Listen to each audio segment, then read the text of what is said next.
I forgot to look up which episode or a couple of episodes we talked in some depth about Robin DiAngelo's white fragility, and I'm not prepared to do a complete takedown of Ibram X. Kendi's How to Be an Anti-Racist just yet, because I've only gotten through, I don't know, a third of it. But I want to talk a little bit about this, because this, because the author of this book is a black man, unlike Robin DiAngelo, who's a white woman. Her book has begun to fall out of favor, apparently, in some of these DIE, diversity, inclusion, equity trainings, and Kendi's book, is becoming more popular. And in fact, he is a rising star, as he has been for a while. He's on the cover of this month's The Atlantic, with an article called "The Power of American Denial." And so I just have a couple of excerpts, not the usual excerpts. I try to read excerpts that are enlightening in some ways, and I do not find anything about what I have read of his stuff enlightening, but it's important for us all to know what is being said, in part because just like DiAngelo has redefined what racist means, and the way that you will hear people saying to you, well, if you're a white person, you are inherently racist, that comes mostly out of the DiAngelo playbook. Well, Kendi framed this like you're racist or you're anti-racist, and that is a complete solution set. Like, that is his framing. And just like Black Lives Matter and other feel-good, sound-good phrases, of course you want to be anti-racist, obviously, especially if the only other option on the table or allowed by your humanity is to be racist. Of course you choose anti-racist. Now he, unlike DiAngelo, gives us a choice, right? Like, you can actually aspire to be non-racist. I'm not sure he ever lets you there, so that we still have this sort of original sin issue. But let me just use his words to define what he means, right?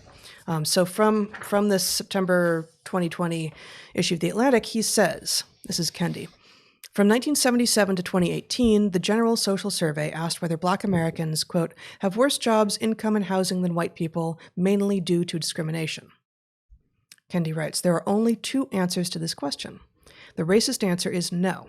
It presumes that racist discrimination no longer exists and that racial inequities are the result of something being wrong with Black people. The anti-racist answer is yes. It presumes that nothing is wrong or right, inferior or superior about any racial group, so the explanation for racial disparities must be discrimination. In 2008, he continues, as Obama was headed for the White House, only 34.5% of respondents answered yes, a number I will call the anti-racist rate.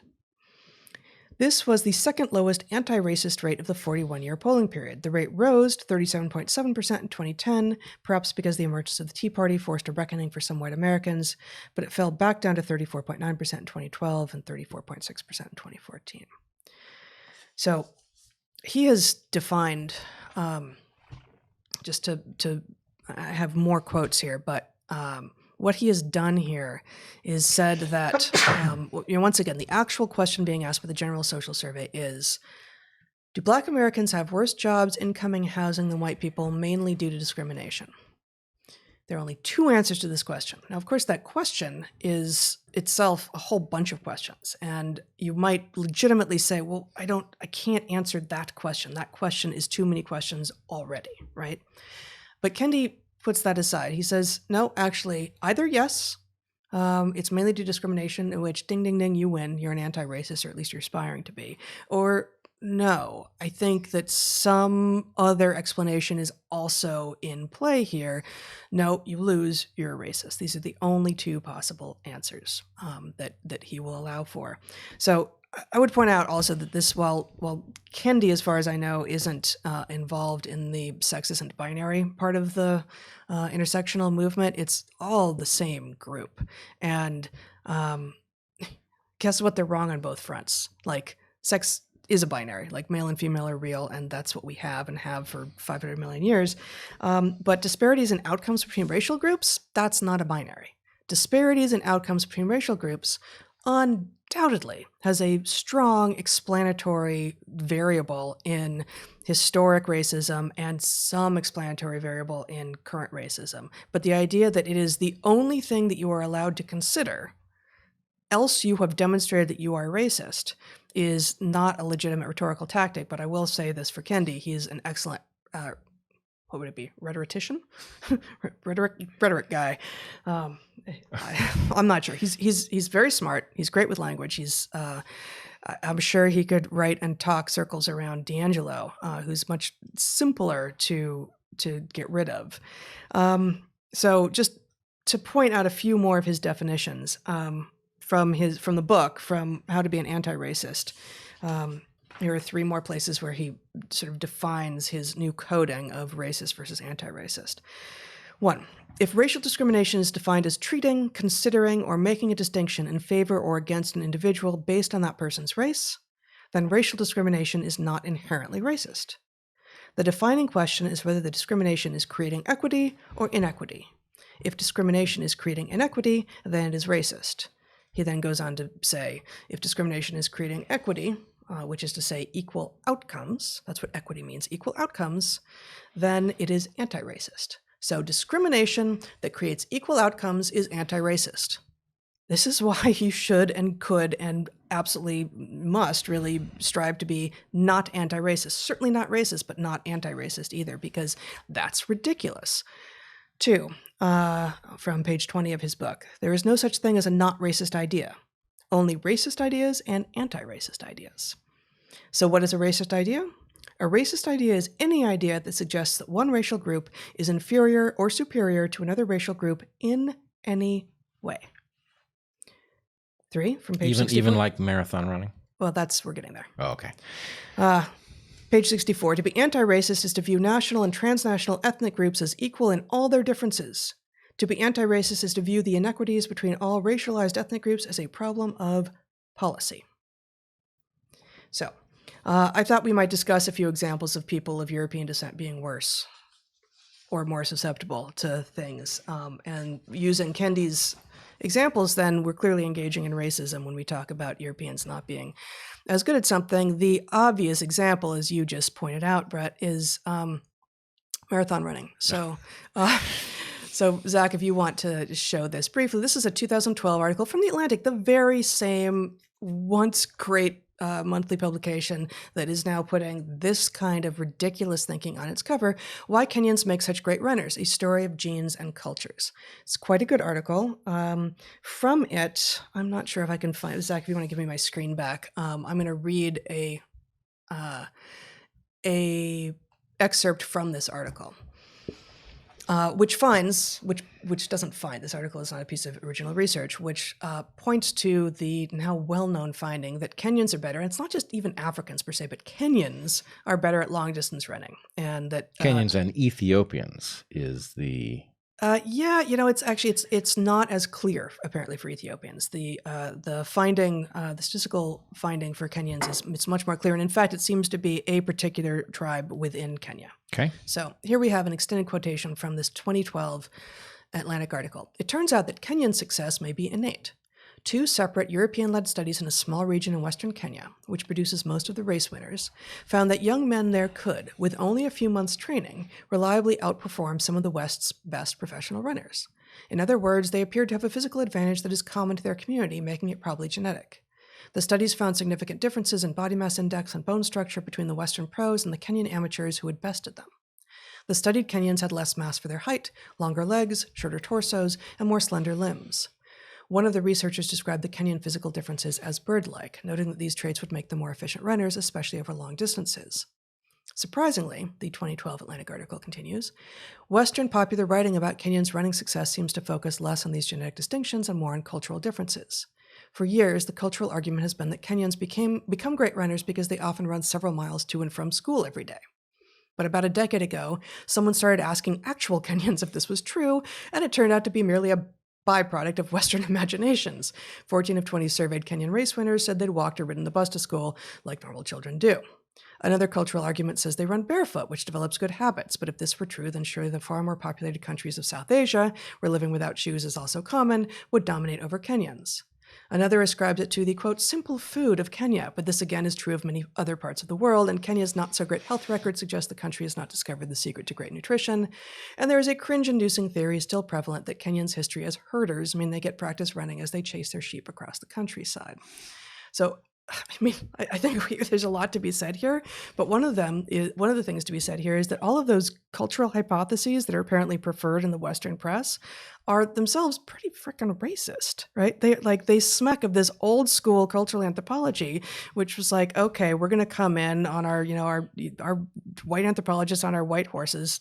Not that anthropologists tend to ride in on horses, but and save you from yourselves, and point out how your pre-industrial ways actually make you better at some things, but unspoken, wink, wink, probably not so good at some other things. So that's actually some anthropological racism built into those stories about culture being the reason that these Kenyans with, let's see, less mass for their height, longer legs, shorter torsos, and more slender limbs are doing better at breaking marathon records than people from other parts of the world. Yeah, I'm not sure. I find those anthropological explanations tone deaf and ignorant. I'm not sure I find them racist, Okay. but we also have to be a bit careful here, because the physiological and morphological differences between populations are large, and they account for things in the real world that have nothing to do with discrimination, right? In fact, discrimination has denied advantages to people who would have been superior at sports until they finally broke into them. So we've seen that in boxing, we've seen that in baseball, we've seen it in tennis. And the fact is, those differences are real. They are based in trade-offs, right? Yep. So it is the fact that different habitats select for different things that result in different populations playing different sports better than others. That does not inherently have any implication whatsoever for cognition. Could there be differences in cognition? There could be, but they are much less likely. And so what I'm troubled by is that the examples that we have to resort to in order to prove that the logic that Kendi is deploying here is faulty, because we can see very clear examples in which physiology and morphology explain something that has nothing to do with racism and does generate the pattern, proving there's a third category of explanation. Right. But then that suggests that what we're saying is, wink, wink, that same third category is what explains differences in success between populations, when in fact that probably does have a lot to do with historical racism, which doesn't say anything about modern racism.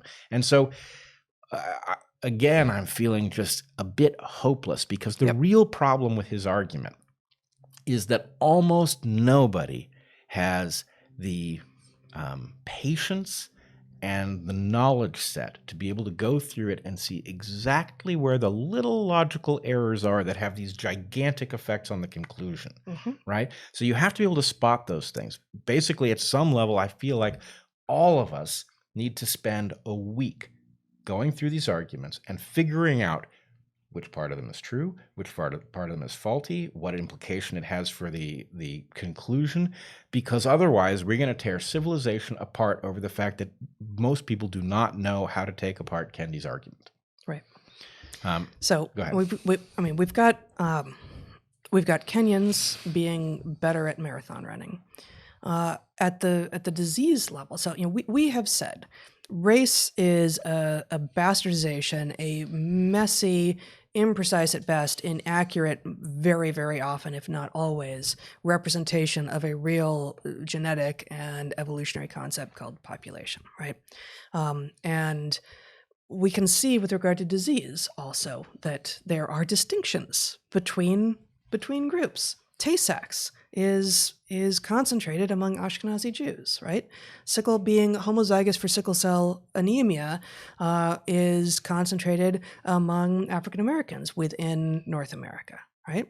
So those are observations that are borne out by the testing that is accurate. And in Kendi's rubric, pointing out that those observations are true is itself a racist act. So to pretend that they're not true would be the only way forward to be anti-racist, which is obviously not a tenable position to stand on, right? There's just like the foundation is really unstable. You have something to say? Yeah, I just wanted to point out that in part, this argument is built. It's not about logic. It's about power, and you can tell it's about power because it's so categorical, right? And so the right challenge to it is something like, let's imagine a situation in which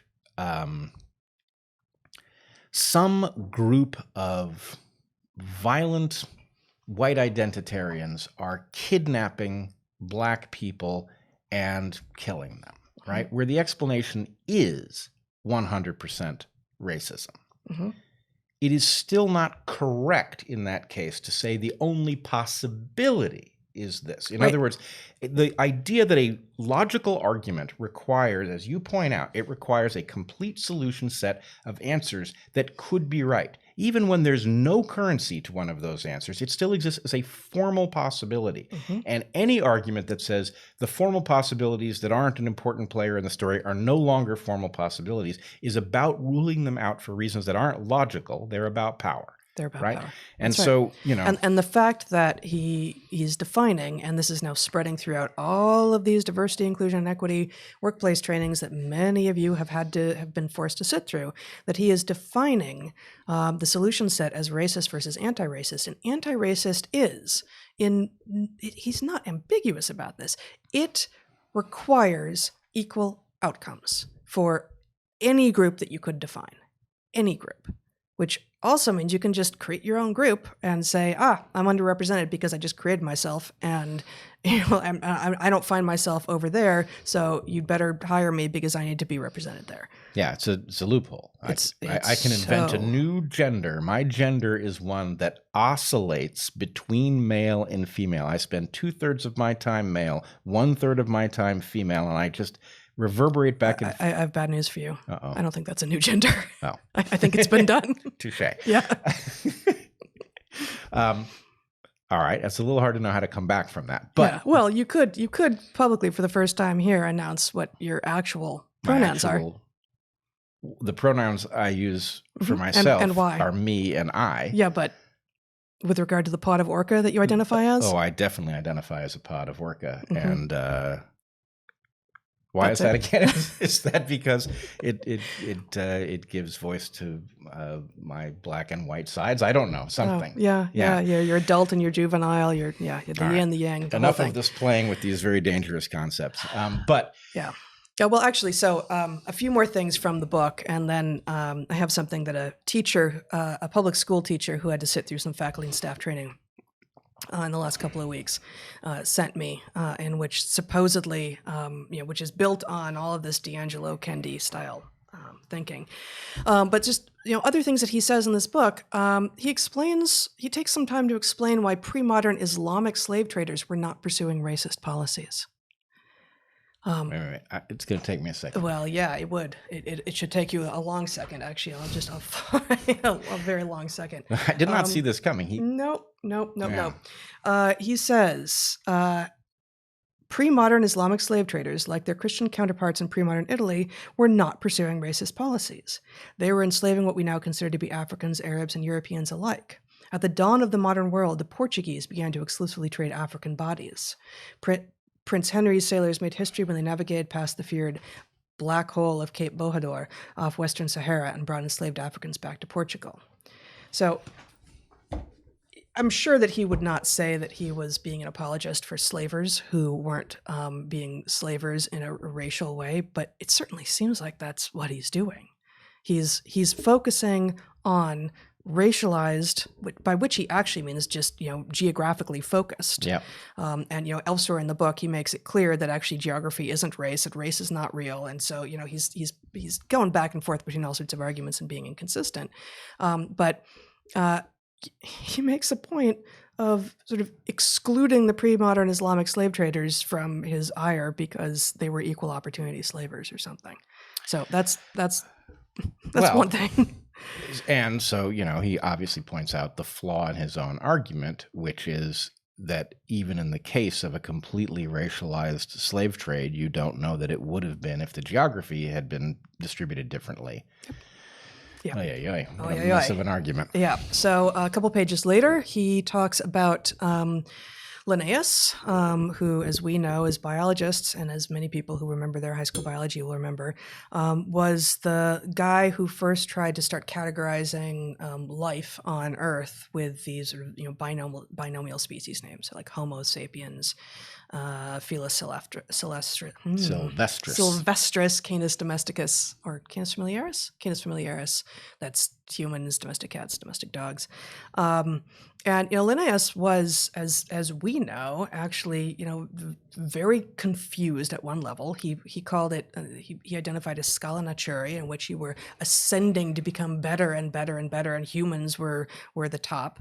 And Kendi focuses on Linnaeus did not restrict his hierarchical, strange and misguided thinking to species to things outside of humans, but he also had a hierarchy of races themselves, which is, of course, racist and also not at all surprising and totally in keeping with the rest of what he did. So I don't know if Kendi ignores the fact that Linnaeus was consistently hierarchical and not a good thinker in this regard because he doesn't know what happened, or because it serves his argument that the history of Western science is racist. Well, and in this case, it's a classic example because Linnaeus is pre-Darwinian. And Right. so the fact is Linnaeus didn't know that he was interfacing with a world in which all of these different coexisting species were actually coexisting from a shared ancestry, and therefore the scala naturae doesn't make any sense. The point is, okay, if you analyze Linnaeus in the context in which Linnaeus existed, you get one answer. If you decide to go after Linnaeus on the basis that we now know enough to understand why he was being foolish, then, okay, what have you accomplished, really? It's retrospective bigotering. It's a retrospective bigotering. Yep, exactly. Okay, one more point from Kendi before we move on to our final thing, and then it looks like we're over an hour at this point. He points out, let me actually find the quote in here. This is page 50 in this book. At the 1988 American Heart Association conference, he writes, Black hypertension researchers said African Americans had higher hypertension rates because only those able to retain high levels of salt survived consuming the salt water of the Atlantic Ocean during the Middle Passage. I've bounced this off a number of colleagues, and it seems certainly plausible, Clarence Grimm told swooning reporters. Plausibility became proof, and the slavery hypertension thesis received the red carpet in the cardiovascular community in the 1990s. Grimm did not arrive at the thesis in his research lab. It came to him as he read Roots by Alex Haley. Who needed scientific proof when a biological racial distinction can be imagined by reading fiction, by reading the Bible? So there is so much wrong with that passage, right? One, Kendi appears to basically be taking the possibility of selection on human beings off the table as ever being an explanation that we are allowed to speak about. So it's fundamentally a religious position that he is advocating for.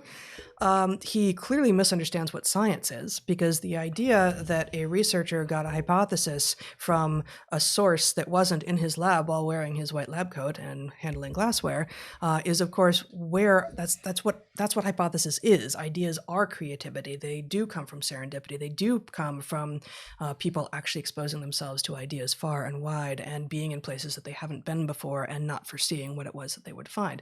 Hypotheses are then tested through careful, rigorous observation or experimentation, depending on exactly what your test is and what the hypothesis was. And I don't know if this has actually been tested, this hypothesis, but it is an evolutionary hypothesis that is at least plausible at the level of, did the Middle Passage have selective effects on the populations that were so grotesquely ripped from their homelands and enslaved? Yes, because we know large numbers of people died during the Middle Passage. It would be, frankly, extraordinary if there had been no selection then. Is that honorable? Is it good? Is that wonderful in any way? No one is making that claim. But Kendi is taking off the table the possibility of an evolutionary explanation for any differences under any circumstances, it appears, which means we're just, he has stripped us of all of our tools, right? So again, the stripping of the tools is clearly the point. Yeah. And somehow You either get this or you don't. You either take all of these arguments about arithmetic not, being a white thing and shut down STEM because of its inherent racism or whatever. You either understand that all of this is about eliminating any basis on which you could object to a claim that justifies a transfer of well-being. Yep. That's really the point. Transfer of well-being is the objective, and that transfer of well-being is being justified on the basis of things that are either not completely true or not at all true. And in order to prevent them from being exposed as false, you have to get rid of all the bases on which you might establish their truth or falsity, such as logic, such as science, such as statistics. And that's what we're facing. These things are not under attack for no reason or out of some sort of incoherence. It's absolutely a coherent plan about transferring well-being in the pursuit of something that is ironically being called equity, which is nothing like it. And frankly, the fact that equity... Well, it is, but unfortunately it is, because equity doesn't mean what we think it means. Right. And this is another place where you say, well, of course I'm anti-racist. Of course I stand for Black Lives Matter. Of course I'm for equity. Like, no. You should 100% be non-racist and also non-anti-racist. You, of course, should understand that Black Lives Matter, but not hashtag Black Lives Matter unless you understood everything that movement is actually standing for. And actually, equity is not the same thing as equality. And the people who are trotting out equity as the goal know that very, very well. What that means to them is equality of outcome. But it doesn't even. Right? That's the claim. The most generous interpretation of what they're saying is equality of outcome. But the point is, even equality of outcome assumes some ability to measure when it is equal and when it isn't. As stupid as it would be to pursue equality of outcome, obliterating the standard by which you might judge when it has been reached means that this is just transfer it all to me now, because equity will be reached when I say it's reached. And you know when it'll be reached? Never. Yeah. They tell us that. Yeah. Right? This was frequently said at Evergreen, and I've seen it repeated many times since we left, which is this job will never be done.